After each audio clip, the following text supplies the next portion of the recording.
Break के बाद खुश आमदीद। आगे बढ़ते हैं। शेख हबीब साहब हमारे साथ मौजूद हैं। शेख साहब, सीनियर बिजनेस लीडर हैं आप, और आप लोगों की मईशत पर बड़ी गहरी नज़र होती है।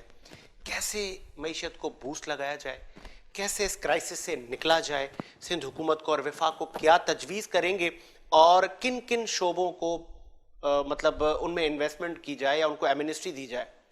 देखिए, एमनेस्टी पिछले टाइम में एक लास्ट टाइम में एक मुस्लिम लीग नून की तरफ से एक एमनेस्टी आई थी। मैं आपके चैनल के तवज्जो से कहना चाहूँगा, उस वक्त लोग मुतमईन नहीं थे मुस्लिम लीग नून से, बिलखुसूस बिजनेस कम्युनिटी के बाद में कोई प्रॉब्लम क्रिएट होगी। उस वक्त 1% की उन्होंने एमनेस्टी स्कीम निकाली थी और ताजिरों के लिए कहा था कि भी करार पूरे पाकिस्तान के अंदर 1% की एमनेस्टी से वो अपना फ़ायदा उठा ले, छोटा ताजिर हो बड़ा ताजिर हो। और पूरी दुनिया के लिए उन्होंने कहा जी 2% पे अपना काम कर ले, और जो मतलब वैसे बिजनेसमैन है वो बड़े उस पर 3% पे आ जाए। तो जब उन्होंने 1% की एमनेस्टी स्कीम दी थी, लोगों ने, बहुत से लोगों ने उस पर फैज़याब हुए, बहुत से लोग नहीं हुए। अभी पाकिस्तान टेलीविज़न पे भी मेरा प्रोग्राम था, उसके के अंदर मैं बैठा हुआ था, तो मैंने उनसे ये बात फिर भी कही थी आपके चैनल के, तो उससे फिर दोबारा ये बात कहता हूँ कि प्राइम मिनिस्टर ऑफ पाकिस्तान एक ऐसी स्कीम अनाउंस कर दे जो कि सिर्फ शटर पावर के लिए हो, छोटे ताजिर के लिए, कि जो छोटा ताजिर है वो 1% के ऊपर अपना पैसा, अपनी जगह वो वाइट करवा ले। हम खुद चाहते हैं कि जो 70 साल का निज़ाम इस मुल्क में ख़राब है, उसे डॉक्यूमेंटेशन होना चाहिए। जब हम डॉक्यूमेंटेशन पे आ जाएंगे, छोटे से छोटा बड़ा जो दुकानदार है, तो उसका एक रजिस्टर्ड नंबर होना चाहिए, ताकि हम उसको सिस्टम को चला सकें। हमारी बदकिस्मती ये कि अरबों रुपए का काम कर रहे हैं, टैक्स नहीं देता, लाखों रुपए का काम कर रहे हैं, टैक्स नहीं देते। ये बिल्कुल गलत है। मैं ये समझता हूँ टैक्स हम नहीं देंगे हमारा मुल्क नहीं चलेगा। लेकिन हमें जब बिजनेस कम्युनिटी में जब बैठ के हमारे इजलास होते हैं, तो वो कहते हैं शेख साहब हम तो इनडायरेक्ट टैक्स हर चीज़ में देते हैं पूरे पाकिस्तान में। पाकिस्तान की 25 करोड़ आवाम इनडायरेक्ट टैक्स, दुनिया में 3 कंट्री या 4 कंट्री जिसमें पाकिस्तान शामिल है जो इनडायरेक्ट टैक्स सबसे ज़्यादा लेता है। पहली बात। दूसरी बात ये कहने का कि लोग हमारा पैसा लेने के बाद अय्याशी करते हैं, इस मुल्क पे नहीं लगाते। कोई स्विट्जरलैंड ले जाता है, कोई बरतानिया ले जाता है, कोई अमेरिका ले जाता है, हम तो उसी के पीछे लगे हुए। लोग नोटों के बंडल लिखते हैं, आप देखें पूरे पूरे मकानों से 5-5 हज़ार वाले नोट जो है वो पूरे पूरे मकान भरे हुए हैं, पूरे पूरे कमरों से निकल रहे हैं। तो मैं तो ये कहूँगा कि इस वक्त जो है ना, गवर्नमेंट को एक काम ऐसा करना चाहिए कि 5,000 वाले नोट को जो है ना फौरी तौर पर बंद कर दे। जितनी ब्लैक मनी, इसलिए कि जितने ब्लैक मनी जो लोग का काम करने वाले लोग थे, सब ने इस मुल्क की मईशत को तबाह कर दिया, सब ने पैसा निकाल लिया, मईशत तबाही की तरफ है। 160 रुपये का डॉलर, 170 रुपये का डॉलर, बताइए हम कहाँ खड़े हैं। अच्छा, इसमें वफाक ने एक अकाउंटेबिलिटी को स्ट्रॉन्ग किया कि नैब को इख्तियारात दिए, जिससे बिजनेस कम्युनिटी को भी बहुत सारे तहफ़्फ़ुज़ात थे। इसमें आप समझ रहे हैं कि देखिए, नैब को दिया बहुत अच्छी बात है, मैं कहता हूँ होना चाहिए, लेकिन उसका रिजल्ट क्या है? कुछ भी नहीं है। ये सब सियासी जमातों पे खेल चल रहा है। वो कहते हैं जी ये सियासी मुकदमे किए हुए, कल वो फारिग हो जाएंगे जब वो दूसरी हुकूमत आएगी। तो ये आवाम का पैसा और मजीद उस पर सर्व कर रहे हैं। अगर ये कुछ करके दिखाए, जिस वक्त ये प्राइम मिनिस्टर पाकिस्तान आए थे, उस वक्त इन्होंने ये कहा था कि हमारे पास 200 टेक्नोक्रेट है, हम मुल्क की मईशत को 100 दिन के अंदर खड़ा कर देंगे। चले जी 100 दिन गुजर गए, फिर कहा जी 6 मंथ के अंदर इंशाल्लाह बेहतरी आ जाएगी। ताजिर बड़ा खुश हुआ कि जी पूरा पाकिस्तान का 25 करोड़ आवाम भी खुश हुई, ताजिर भी खुश हुआ कि 6 महीने में कुछ हो जाएगा। लेकिन 2.25 साल हो गए, कुछ नहीं हो रहा। अच्छा, फिर मजे की बात यह कि जितनी सियासी जमातें सब अपने करप्शन के चक्कर में पाकिस्तान की 25 करोड़ आवाम को भूल गए।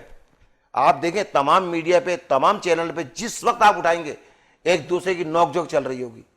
कोई शख्स 25 करोड़ आवाम की बात कर रहा है? अफसोस नहीं कर रहा। कोई बिजनेस कम्युनिटी के लिए कोई सेंसियर है? नहीं है। इस मुल्क को कैसे चलाना है कोई नहीं बात कर रहा। हर शख्स अपनी बात कर रहा है, चाहे वो कोई सी भी सियासी पार्टी हो। हर वो सियासी पार्टी जो इस पाकिस्तान के अंदर अपना शेयर डाली है, वो अपनी जंग लड़ रहे हैं, अपनी बचत, अपने आप को सेव करना चाहते हैं। आवाम से उनको कोई गर्ज मैं पूछ लेता हूँ सर, रोटी कपड़ा मकान, और आप ग्रास रूट की पॉलिटिक्स करती है पाकिस्तान पीपल्स पार्टी, तो इन महरूमियों को ख़त्म करने में और कितना टाइम लगेगा? इस पे कुछ बता सकते हैं? मतलब आपको दोबारा हुकूमत मिले, फिर दोबारा मिले, मतलब क्या आप विल पावर नहीं है, क्यों ऐसा है अभी तक? देखिए हर पार्टी का अपना मंशूर है। रोटा कपड़ा मकान की अगर हम बात करते हैं ना, मैं खुद भी जो है वो KPK से यहाँ आया था, मैं समंदर देखने तो नहीं आया, रोटी कपड़ा मकान के लिए आया था। आज पाकिस्तान पीपल्स पार्टी नुमाइंदगी करती है सिंध की, तो यहाँ और भी लोग यहाँ आते हैं, समंदर देखने कोई नहीं आता और रोटी कपड़ा मकान यहाँ से लेके जाता है। फिर अगर मैं बात करूँ, देखें कुछ तकलीफें ऐसी होती हैं जो दर्द दे जाती हैं। अगर भाई मेरा बिजनेस कम्युनिटी से ताल्लुक रखता है, एक तो यहाँ बहुत एसोसिएशन है कराची के अंदर, जब वजीर आला हाथ जोड़ रहा था ना ताजिर कम्युनिटी को खुदा के वास्ते, और बात ये है कि उस वक्त हम यही कह रहे थे खुदा के लिए तरस खा लो। उस वक्त भी हमें याद है कि यकीन करें वो मास्क जो 3 रुपए का बिकता था ना, उस वक्त मेरा भाई, और क्योंकि एसोसिएशन का लीड भी करता है, उस वक्त वो एसोसिएशन कहाँ थी कि 3 रुपए वाला मास्क 100 रुपए का बिक रहा था, सैनिटाइजर 100 रुपए वाला जो है 700 का बिक रहा था, ग्लव्स जो है वो 100 रुपए वाला पैकेट 1700 का बिक रहा था। आज बात है कराची को सब ऑन करते हैं, बात करें ना, अगर बात पूरी कर रहे थे चले। अगर बात करूं गोश्त अपने मनमान दाव इनके जो है रेट इनके अपने होते हैं, फिर अगर बात करें कि मुर्गी के रेट इनके अपने होते हैं, फिर बात एसोसिएशन, बहुत सारी एसोसिएशन है, लेकिन मिल के काम करना है। आप तनकीद ना करें, तनकीद पर बहुत अच्छी बात मेरे भाई ने बहुत अच्छी बात की है, मैं इनकी बात का जवाब देना चाहूंगा। जी जी जी। बात ये कि रियासत की जिम्मेदारी होती है, बिजनेस कम्युनिटी की जिम्मेदारी नहीं होती। आप भी एक लीड कर रहे हैं, आप भी उनको कम भी कर सकते हैं। मेरी बात सुनिए, इंपोर्टर जो आइटम मंगा रहा है उसके ऊपर पोर्ट से तो क्लीनिंग आप कर रहे हैं ना, आप उस इंपोर्टर का नाम आपके पास मौजूद है ना कि कंटेनर में क्या आया है, आप उसको पाबंद करेंगे ना, उसको उसका डेटा लेके कि ये चीज आपके पास उतरी है, इसके रेट मार्केट के अंदर ये खुलने चाहिए। देखिए मेरी बात सुनिए, ये काम रियासत का है, बिजनेस कम्युनिटी का नहीं है। अगर मेरा कोई दूसरा भाई अगर गलत काम करा तो मैं उसकी बात नहीं करूंगा। अभी इन्होंने कहा चिकन का, तो वो लाहौर से रेट निकलते हैं पोल्ट्री के, तो उस पर आप कंट्रोल करें सर, आप गोश्त पे मीट पे तो आप कंट्रोल करें ना, रियासत की जिम्मेदारी है। बिजनेस कम्युनिटी ताजिर तो कहता हूं मुझे जितना मर्जी प्रॉफिट, मैं कहता हूं कि देखें इस वक्त मोटरसाइकिल के अंदर 1 साल के अंदर इस मोटरसाइकिल एक्सचेंज है 13,000 रुपए का डिफरेंट है जनाब। जो पब्लिक ट्रांसपोर्ट जो कि सस्ती सवारी गरीब की, उस पे 13,000 रुपए 1 साल में बढ़ जाना, ये लम्हाए फिक्र। ये नहीं सिंध गवर्नमेंट क्या कर रही है, क्या चेक एंड बैलेंस है। 18वीं तरमीम के बाद तो आपके पास तमाम इख्तियारात है ना भाई। ऐसे ही सर आपके एसी हैं, डीसी, सुनिए मेरी बात सुनिए, एक एसी के ऊपर एक सेकंड मैं बात कर आखिरी कंप्लीट कर, मैं अपने बिजनेस कमेटी के बारे में बात कर रहा हूं। एक एसी के ऊपर 12,000 रुपए का डिफरेंस 1 साल के अंदर, एलईडी के ऊपर 1 साल के अंदर 6,000 रुपए का डिफरेंस, 32 इंच की एलईडी। तो मुझे बताइए हम खड़े कहां हैं? किसी गरीब आदमी की तनख्वाह बढ़ी है? जो रोजगार थे साहिब हैसियत, वो बेरोजगारी की तरफ जा रहे हैं। ये किस तरह काम कर रहे हैं? क्या चेक एंड बैलेंस है? रियासत क्या जिम्मेदारी अदा कर रही है? रियासत का काम है। मोटरसाइकिल ना हमने खाना है, ना हर आदमी मोटरसाइकिल इस्तेमाल करता है। नहीं सर, लेकिन गरीब की सवारी है, चावल, घी, तेल, ऑयल, डीजल, आपका अगर घर बनाने जाए तो सीमेंट, बजरी। बात ये सिंध हुकूमत तो नहीं बात इसके रेट देती, ये तो रेट माने जो रेट आते हैं। अब सिंध अब वफाक की अपना अगर मैं बात करें कि जिम्मेदारी क्या है सिंध हुकूमत की, हम देखें बात पता है क्या, जब हम थोड़ा सा क्रैकडाउन करते हैं ना, लॉकडाउन करते हैं थोड़ा सा, क्या कर सकता है डीसी? ये कर सकता है, चलान कर सकता है। और जितने चलान 2018 से लेकर अभी जितने चलान किए हैं सर, जितने लोग बंद किए, और ऐसा हुआ कि हमारे खिलाफ एहतजाज भी हुए, हमारे खिलाफ एहतजाज है। मतलब ये है कि यहाँ फिर अभी भाई बोलते फिर प्रॉब्लम कर रहे हैं, फिर हम अपनी रेट का रेट कायम कर दिए, तो ये कह रहे हैं गलत कर रहे हैं। भाई को कहना चाह रहा हूं, मैं आपके चैनल से जो बात मैं कहना चाह रहा हूं पाकिस्तान पीपल्स पार्टी को, मेरी बात को सुन रहे हैं और समझेंगे। आपके मेरे भाई नहीं समझना चाह रहे, मैं डीसी और कमिश्नर की तो बात ही नहीं कर रहा। अभी जब ये मसला आया था तो इन्हें बोलने की जरूरत नहीं पड़ी। बिजनेस कम्युनिटी पहले आवाज लगाती थी, जब इन्होंने टाइगर फोर्स बनाई थी, उन्होंने कहा था जी कि ये आटे और दाल की चीनी के का, तो हमने प्राइम मिनिस्टर पाकिस्तान को टारगेट करके कहा कि भाई ये मुझे बताइए ये क्या सरकारी ऑन करते हैं? कमिश्नर कराची का जो बैठा हुआ है, चारों सूबों के जो कमिश्नर बैठे हुए हैं, डिप्टी कमिश्नर साहिबान है, ये उनकी जिम्मेदारी है, फोर्सेस की ये जिम्मेदारी नहीं। अगर टाइगर फोर्स आपने बनाई है तो किसी मदद के लिए बनाया, जैसे भी बारिशें हुई थी हाल, उनमें लोगों को जाके सपोर्ट करें नागहनी आफत के लिए, किसी भी मामलात के लिए। तो बात ही कहने का कुछ, चाहे कोई भी सियासी जमात हो, बिजनेस कम्युनिटी के अंदर हम खुली बात करते हैं। मेरे भाई बहुत छोटी छोटी बात पे पॉइंट कर रहे हैं कि जी अब हमारे डीसी ने इतने चालान दिए, कमिश्नर ने चालान दिए, ये बहुत छोटी चीजें हैं मेरे भाई। असल जो चीजें वो जड़ को नहीं पकड़ते, जिस जड़ से ये माल निकलता है, जहां से ये आइटम निकलता है, उस जगह पाबंद किया जाए कि आपने इस रेट पर ये चीज फरोख्त करनी है। अच्छा, हम तो छोटी चीजें बात नहीं करना चाह रहे थे। बात ये कहने का कि ये कहते हैं सिंध में तो ये माल कहां से आ रहा है? दुनिया के किसी और मुल्क से आ रहा है, सब्जी कहीं और से आती है, आटे दाल चीनी कहीं और से आती है, गंदम सिंध से नहीं आती। ऐसे ही है।